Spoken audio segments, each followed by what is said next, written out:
السلام عليكم ورحمة الله وبركاته. الحمد لله الذي هدانا لهذا وما كنا لنهتدي لولا أن هدانا الله. اللهم صل وسلم على نبينا محمد صلى الله عليه وسلم. أما بعد. حضرات محترم،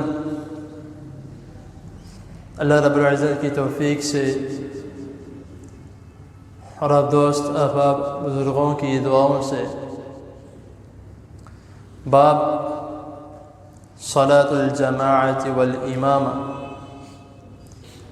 نماز با جماعت نماز پڑھنے کی فضیلت اور امامت کے مسائل آپ کے سامنے اختصار کے ساتھ بیان کیے جا رہے تھے۔ آج کا جو ہمارا سبق ہے وہ اس باب کا آخری سبق ہے۔ الحمدللہ، شکر الحمدللہ، اس باب میں جتنے بھی اسباق بیان کیے گئے ہیں، کوئی بھی ایسا سبق نہیں تھا جو میں نے اللہ تعالیٰ کی توفیق سے ریپیٹ بیان کیا ہو۔ روز کوئی نہ کوئی نیا سبق اور نیا ایسا مسئلہ جو ہمیں سیکھنے کو ملتا تھا، کہ جس میں سے بہت سے ایسے بھی تھے جو آپ کو اور مجھے پہلے علم میں تھے، اور بہت سے ایسے بھی آئے جو کبھی سنا ہی نہیں تھے۔ تو الحمدللہ اللہ تعالیٰ کا شکر ادا کرنا چاہیے کہ اللہ تعالیٰ نے ہمیں توفیق دی ہے کہ ہم مسجد میں آتے ہیں، نماز پڑھتے ہیں، اور نماز کے بعد چند منٹ بیٹھ کے اللہ اور اس کے رسول صلی اللہ علیہ وسلم کی بات سنتے ہیں اور علم حاصل کرتے ہیں۔ بہت سے ایسے لوگ ہیں جو مسجدوں کے سامنے سے گزر جاتے ہیں لیکن اندر آنے کی توفیق نہیں ہوتی، تو لیکن اللہ تعالیٰ کا شکر ادا کرنا چاہیے کہ ہم آ جاتے ہیں صرف اللہ کی توفیق سے۔ اس میں ہمارا کوئی کمال نہیں، صرف اور صرف اللہ تعالیٰ کی توفیق سے۔ تو آج کا جو ہمارا سبق ہے کہ امام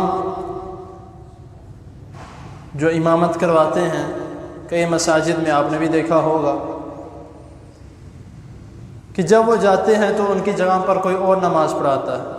یا مسجد کے خادم ہوتے ہیں یا کسی اور کو وہ اپنے لیے نائب مقرر کر کے جاتے ہیں کہ میں فلاں جگہ پہ جا رہا ہوں تو آپ نے نماز پڑھانی ہے۔ لیکن قربان جائیں رسول اللہ صلی اللہ علیہ وسلم کی تعلیمات پر جو آپ صلی اللہ علیہ وسلم نے ہمیں دی، کہ جب نبی کریم صلی اللہ علیہ وسلم کسی سفر پہ جایا کرتے یا کسی تبلیغ پہ جایا کرتے، کسی غزوہ پہ جایا کرتے، تو رسول اللہ صلی اللہ علیہ وسلم اپنے پیچھے کن کو اپنا نائب مقرر کر کے جاتے؟ حضرت عبداللہ بن ام مکتوم رضی اللہ تعالی عنہ۔ یہ وہ صحابی ہیں جنہوں نے نبی کریم صلی اللہ علیہ وسلم سے ایک مرتبہ سوال کیا تھا کہ میں نابینا ہوں، میرے سے چلا نہیں جاتا، یعنی کہ راستہ خراب ہے، گھر سے آیا نہیں جاتا، دور ہے میرا گھر، تو میں گھر میں نماز پڑھ لیا کروں۔ لیکن رسول اللہ صلی اللہ علیہ وسلم نے کیا فرمایا کہ نہیں، آپ مسجد میں آ کے بعد جماعت نماز پڑھا کرو، اذان کی آواز سنتے ہو تو مسجد میں آ کے نماز پڑھا کرو۔ تو محدثین بیان کرتے ہیں کہ اس کے بعد انہوں نے اپنی ایک نماز بھی مس نہیں کی،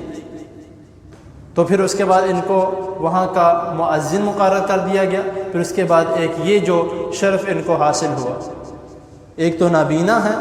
اور اوپر سے اللہ اور اس کے اللہ تعالیٰ کے رسول صلی اللہ علیہ وسلم کے مصلی پر کھڑے ہو کے ان کی عدم موجودگی میں جماعت کروا رہے ہیں۔ تو کئی لوگ یہ کہتے ہیں کہ جو نابینے ہیں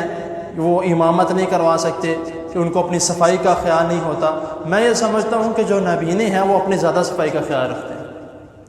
اور میں نے اپنی آنکھوں سے خود دیکھا ہے کہ ایک مدرسے میں پہلے پڑھتا تھا، ریاض الجنہ، جو یہاں پر پیپل کالونی کی طرف جاتے ہوئے آتا ہے، وہاں پر جب میں کچھ دیر میں وہاں پہ پڑھا ہوں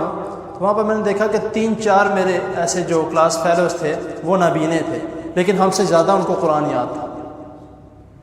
یہ اللہ تعالیٰ کی دین ہوتی ہے، ہم یہ نہیں کہہ سکتے کہ وہ نابینے ہیں، وہ ایسے کرتے ہیں، وہ یہ نہیں کر سکتے، وہ یہ نہیں کر سکتے۔ سعودی عرب میں نے خود بھی وہ قرآن پکڑ کے دیکھا ہے، میرے خیال سے اس کی 5 سے 6 جلدیں ہیں، تو انہوں نے ان کے لیے، نابینوں کے لیے ایک قرآن بنایا ہے جس کے اوپر نقطے لگے ہیں، گہرے نقطے، وہ اس کے اوپر ہاتھ پھیرتے ہیں اور پڑھتے جاتے ہیں۔ یہ اللہ تعالیٰ کی شان ہے کہ اللہ تعالیٰ اگر کسی سے کوئی چیز لیتے ہیں تو اس سے ڈبل اس کو عطا بھی کرتے ہیں۔ تو اسی لیے یہ جو صحابی تھے ایک تو نبینہ تھے، اور رسول اللہ صلی اللہ علیہ وسلم جب کہیں پر جاتے تو ان کی عدم موجودگی میں نماز کروایا۔ حضرت علی رضی اللہ تعالیٰ عنہ کے بارے میں بھی آتا ہے کہ کئی مرتبہ وہ بھی کروایا کرتے تھے، لیکن زیادہ تر ان کے متعلق آتا ہے۔ اور پھر اس سے ہمیں کیا سبق ملتا ہے کہ اگر کوئی ایسا شخص موجود ہو جو کہ نماز پڑھانے کے لائق ہو، ہر بندہ نماز پڑھا سکتا ہے، لیکن امامت کے جو لائق ہو، اور امام اگر موجود ہو اور تب بھی وہ کسی کو کہہ دے کہ آپ نماز کروا لو، وہ بھی ٹھیک ہے، کیونکہ اسے 2-3 احادیث پہلے میں نے آپ کے سامنے ایک حدیث بیان کی تھی کہ بغیر اجازت کے نہ کسی کی نشست پہ بیٹھو اور نہ کسی کی امامت کے لیے مسجد میں جب امام مصلی پر آؤ جب تک وہ اجازت نہ دے۔ تو یہ ایک جو طریقہ کار ہے جو ہمیں رسول اللہ صلی اللہ علیہ وسلم نے سکھایا ہے کہ اگر امام موجود نہ ہو تو وہ شخص آگے ہو نماز کرا، اگر کسی کو مقرر کر دے تو پھر اسی کو ہونے دو، پھر ضد بازی نہ کی جائے کہ میں پڑھا لیتا ہوں، کوئی بات نہیں، امام صاحب نہیں ہے، میں آگے ہو جاتا ہوں۔ نہیں، جس کو مقرر کیا گیا ہے صرف اور صرف اس کو آگے کھڑا ہونے دیا جائے کہ وہ آ کے نماز پڑھے۔ تو یہ جو اسباب ہمارے چل رہے تھے الحمدللہ شکر اللہ کا آج مکمل ہو چکے ہیں۔ تو آگے اللہ تعالیٰ کے فضل و کرم سے جس طرح رمضان مبارک بہت ہی زیادہ قریب اور بہت زیادہ تیزی سے ہماری طرف آ رہا ہے، الحمدللہ اللہ تعالیٰ ہم سب کو اس میں بعافیت اور خیر و عافیت سے اللہ تعالیٰ ہمیں داخل ہونے کی توفیق عطا فرمائے، اور ہمیں صحت کے ساتھ اس ماہ مبارک کو دیکھنے کی توفیق عطا فرمائے۔ تو انشاءاللہ تعالیٰ اس باب کو یہاں پہ مکمل کر کے تو آگے جو اللہ تعالیٰ کے فضل و کرم سے رمضان المبارک کے جو آغاز ہے اور اس کے دروس ہیں، اس کے کیا کیا ہم نے کرنا ہے، اس میں کیا نہیں کرنا، اللہ تعالیٰ کے فضل و کرم سے بیان کیا جائے گا۔ تو اللہ تعالیٰ کے حضور دعا ہے اللہ تعالیٰ ہمیں جتنے بھی اسباب ہیں، جتنے بھی ہم سنتے ہیں، اللہ تعالیٰ ہم سب کو اس پر عمل کرنے کی توفیق عطا فرمائے۔ اور بہت سے لوگ ایسے بھی ہیں جو یہاں پر موجود نہیں ہوتے لیکن وہ سننے کی کوشش کرتے ہیں، سننے کی خواہش رکھتے ہیں۔ تو کئی مرتبہ میں نے ویڈیو میں بھی یا ویسے بھی آگے پیچھے جو اگر اسے پوچھتا ہے تو میں نے بتایا ہے کہ بالکل خوبصورت سا طریقہ ہے، لوگ سوشل میڈیا کے ذریعے بے حیائی پھیلا رہے ہیں۔ الحمدللہ اللہ تعالیٰ نے توفیق دی ہے، اللہ تعالیٰ کی توفیق سے ہی ہے تو میں سوشل میڈیا کے ذریعے دین پھیلا رہا ہوں۔ تو یوٹیوب پہ یا گوگل پہ بھی آپ بے شک میرا نام لکھ کے سرچ کر لیں تو اہل القرآن جو ہے وہ اس چینل کا نام ہے، آپ میرا نام لکھ لیں گے تب بھی سامنے آ جائے گا، حافظ محمد احسان اللہ۔ تو ادھر سے بھی آپ کئی دروس جو ہیں وہ الحمدللہ سن سکتے ہیں۔ تو اللہ تعالیٰ کے حضور دعا اللہ تعالیٰ ہم سب کو دین کی زیادہ سے زیادہ تبلیغ کرنے کی توفیق عطا فرمائے۔ جزاکم اللہ خیر۔